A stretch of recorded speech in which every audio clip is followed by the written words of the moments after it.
What did we think of the chemistry between Vanessa Kirby and Pedro Pascal?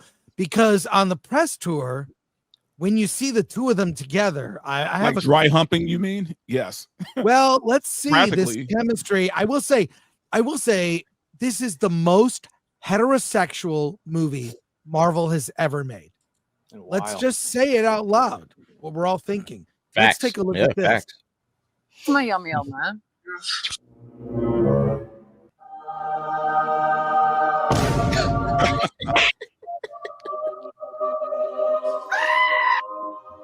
Nah, bro.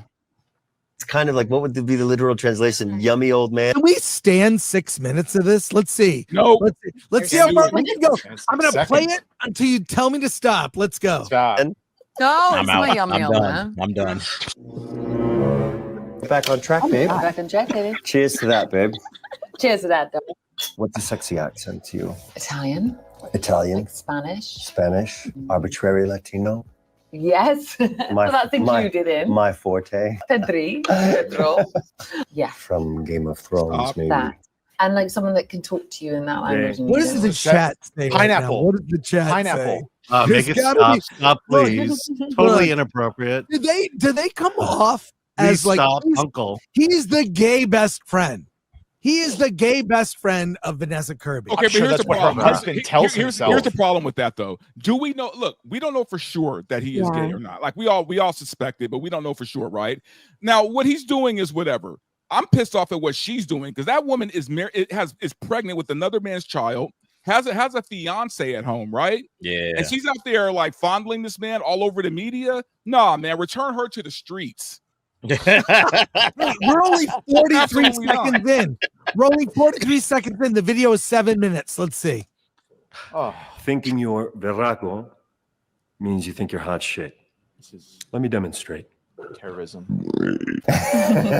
This guy's an absolute smoke show. So exactly. there's a lot of smoke wafting around. Look at the two of us and decide who's smoking. Oh, to find love like Reed and Sue's. Now listen, these are gorgeous. I think that's my favorite image so far. It's also laggy, so it's double torture. Yeah, boy. I've been busy. I know, baby. Answering questions about you. You can't leave me alone that long. That's a little too long, baby. We need it. Come on. I'm not letting you go. You don't have to, though. Never have to, baby. You doubt. Don't doubt. It's real. It's because he throws out these obscure movie quotes to me in the middle of nowhere. What does the chat say? We need a wellness check on the chat. They said stop. They said stop like 20 minutes ago. It died a long time ago. I do wonder if these sort of it's a marketing stunt, I would describe it as. And I feel like it's becoming more and more common where the marketing or the promos are an extension of the film. And I think Superman and Lois, the actors for them were kind of doing similar things, maybe not to this extent or this much, they weren't groping each other. Well, there was also another movie with Jessica Chastain and Oscar Isaac, The Marriage or something like that. And they were like doing some pretty crazy on the red carpet stuff like that. And I think they're both. Look, we just shamed the CEO from that Coldplay concert, right? For doing some shit like this, and we're gonna just like make a no. I'm just wondering if it's like supposed to be within their roles is an extension of that to promote. They probably I'm told genuinely them to do asking if that's because I've seen this more and more elsewhere. Yeah, they probably did, but they're not in their roles. That's what makes it so creepy. Is like they're not in their roles. This is the actual fatigue. Yeah, but I've seen so many with like David Cornsweet and her making googly eyes at each other on like so many. See, that's like, right there. really It's the looks. faces. Yeah, the looks. After that, man, look, if I'm her husband, man, I'm not feeling that shit at and all. he was married. No, too, you're not David touching my Cornsweet. wife like that, bro. Get your hands off of her stomach. Right. You can do your little high fives. You can do all of this other stuff. Don't be stroking his face. Like, what in the hell are we doing here? What's going on? Why are we allowing this? And the other part is Pedro is known for doing this with other actresses, right? Like here, look, man. when Bradley Cooper and Lady Gaga were promoting A Star Is Born, they hammed it up a little bit, right? Just to make you think, oh, maybe they are in love, right? But there was a line that they didn't cross. I feel like there's some lines being crossed here, right? And he's done this with other actresses, you know, in the name of anxiety, but this is taking it a little too far, man. And if I'm her guy at home, and all my friends are watching this happen on the media, watching a woman do this with another guy all over the media, actress or not, worked. They would be up in your ass. Hey, Dante, what you see? You see what I'm seeing, bro? What everybody, every last one of your friends would be climbing up in your grill saying, "Hey, what you doing about that? You really letting that go down?" But Rob, you ain't touching my woman like that, man. I'm sorry. It's working because we're talking about it right now. Unfortunately, that doesn't equal. Bro, I'm sorry. I don't care what the media is saying. I don't care what the fans are talking about. You are not touching my woman like that. I don't care if it makes $1 billion in the box office. You are not about to touch my lady like that. It's not happening. Yeah, and Vanessa Kirby to allow that to happen? Bro, get out of here. Look, it was probably pre-negotiated before they did this. I mean, remember, we live in a world where everything we see in the media is planned, designed, everything is synthetic. Don't believe anything you see. Look at the New York Times. They published a picture, they declared something, the paper of record, and it turned out not to be true. Rob, and I understand what you're saying, man. And I'm not taking this. What I'm saying is the optics of it is bad, right? Like it's the optics. Well, whether it's real or not, it's whatever, right? Now, here's the thing: if her husband is into some cuck stuff and he's okay with it, okay, then hey, it's all fair. It's all fun. It's all fun and games, right? I'm just saying the optics of it are bad, dude. Like I don't know. That's just me. I would say if her husband's standing by and watching this, then he's a cuck. But I guess that's why I ain't in Hollywood, bro. Well, I mean, it's all over the media. I guess that's why I ain't in Hollywood, because it's Hollywood, baby, and I'm not doing this shit. Hell no. Hell to the no. I feel like even with these like sit down interviews with the red carpets, there needs to be some sort of professionalism around there, like with these actors. Because I like watching like behind the scenes and interviews and all that stuff. And while you can feel like the cast camaraderie, like they just spent a lot of time together filming and everything, and you can see that they had a lot of fun. They're making like inside jokes with each other, but it's never like to this level where you might suspect that is Pedro having an affair with this pregnant married woman. Right. Like that's where I'm looking at. That's how I'm looking at it. And I think like a lot of people, even with like Superman and Lois, when they were filming all of those things and getting asked questions and having the actors go nose to nose and face to face, like you could kind of tell that that was something that they were asked to do. But you can see that sort of cast camaraderie. And you can totally tell that those things were done for specific reasons, like for TikTok videos or whatever. But with this, it's the fact that like they're just all over each other when they don't have to be. Like Vanessa Kirby doesn't have to have her arm around her and stroking his face while they're having this interview. Like you can still have some professionalism and show that sort of cast camaraderie without going overboard. And I feel like this just went way overboard and sort of crossed that line.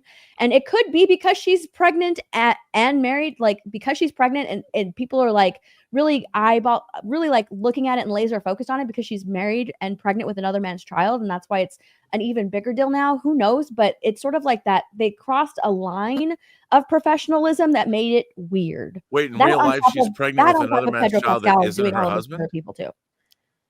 No, she's pregnant with her man's husband. Yeah. I think they're engaged. I don't know if they're married, but they're engaged, I think. Until people come out and start saying he's doing it without consent, can we fucking stop talking about it and go back to minding our business? No, I'm blaming her, dude. I'm not even talking about him.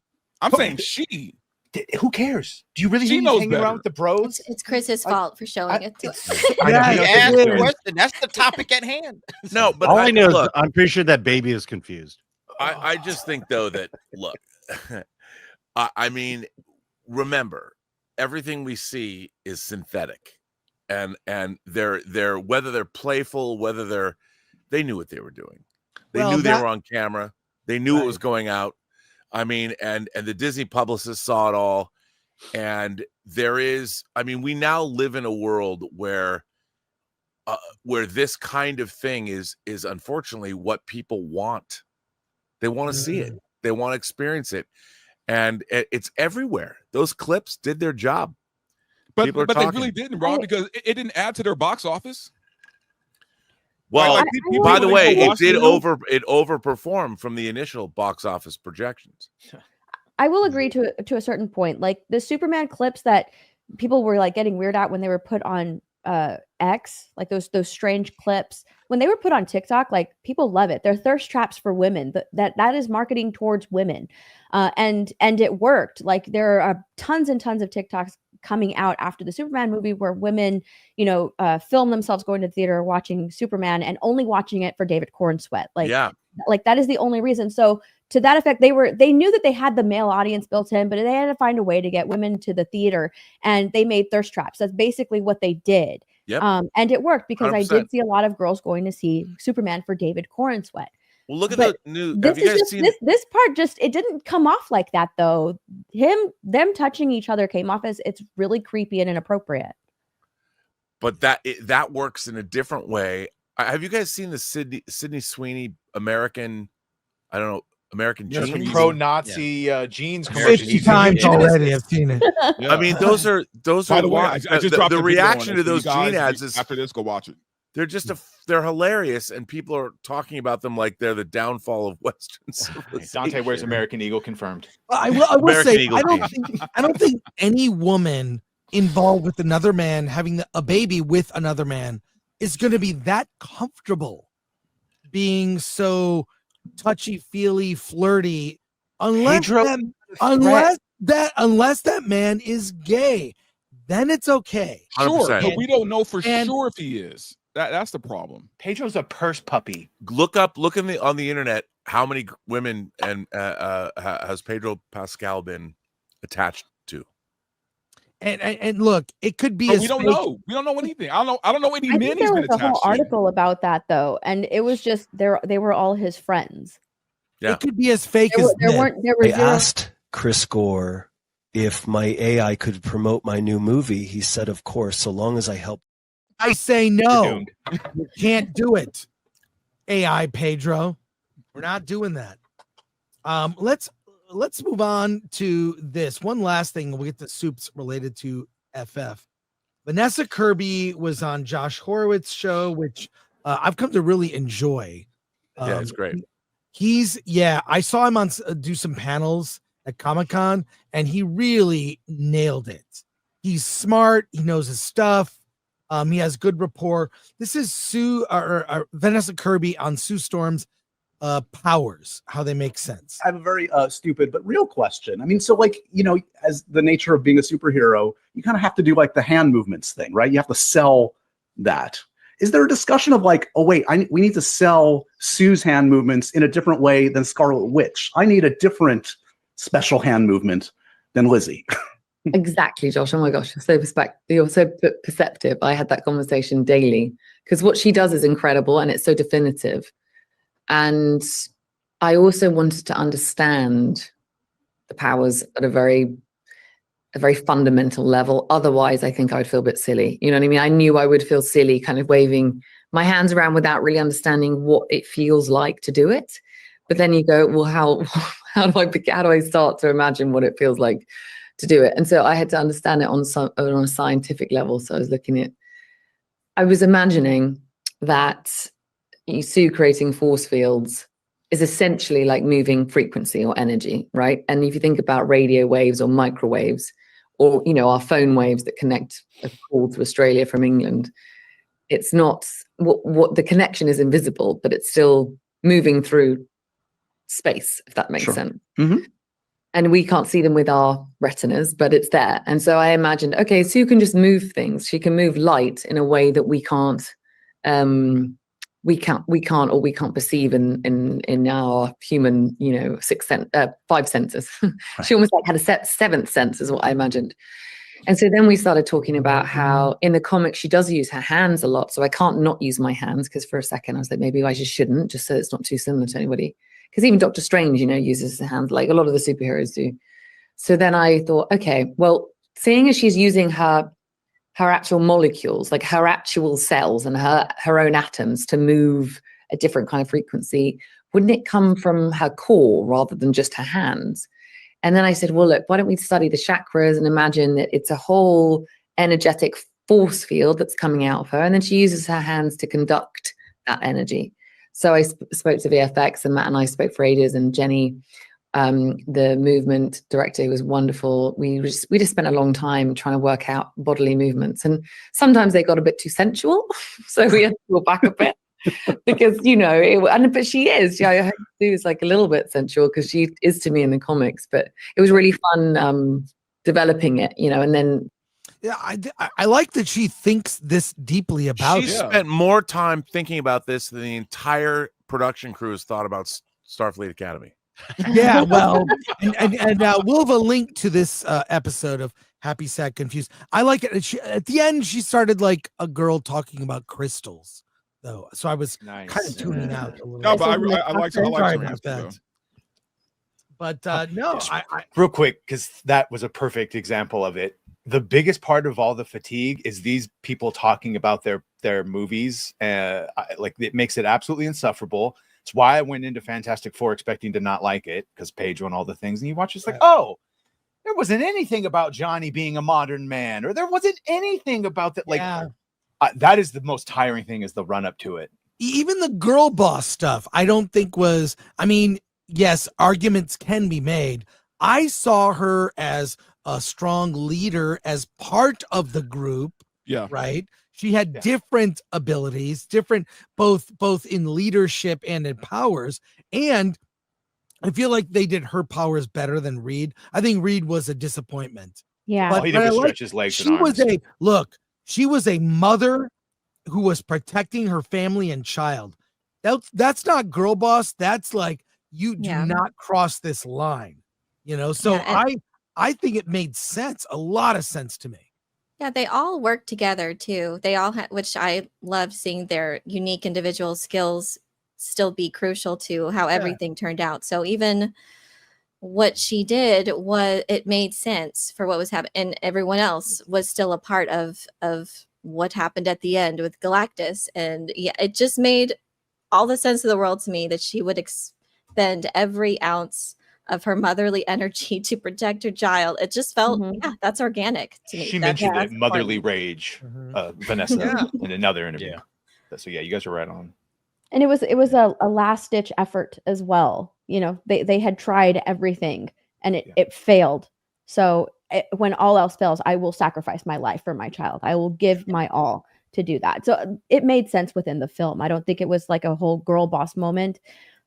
What she did made sense within the film. Yeah, and even I'll still, just she say, did help. Yeah, I'll just say, also as a father to a daughter, I have felt that same kind of rage. One place, my daughter was really young. We had this bush that was on the side of the house that it was never trimmed right. She would trip on it and fall. Made her fall once. I was so angry. I punched the bush. I literally punched Okay, Chris, the bush. you got to stop with this. This is not the right thing to be saying. I don't know what you're trying to tell us, but it's all there's a lot of weirdness happening here. I'm just pointing that out. Punching the bush. Okay. I punched the bush. This is a Pedro Pascal, Vanessa Kirby thing happening right now. Okay, all right.